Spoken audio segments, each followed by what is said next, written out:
Aleksandar Viktorov, rafting klub Waterline. Dolazite iz Bugarske.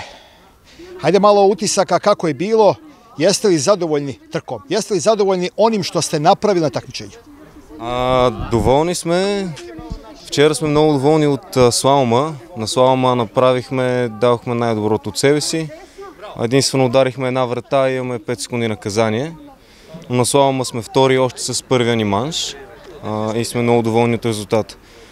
След това на спринт отново бяхме втори, което така малко ни надъха.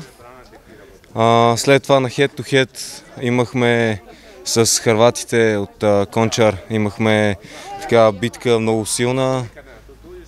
Това била най-добра битка на такмичение. Там за жалост направихме една грешка на финала и те ни биха, момчетата. Поздравления за Кончар.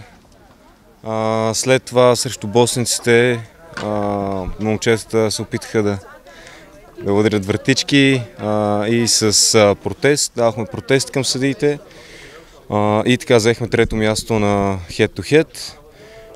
Днес на Даунривър, на спуст, не знам още времето какво сме направили, но сме доволни.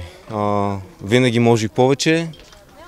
Важното е да сме тук, да сме на реката, да спортуваме, да продължаваме напред.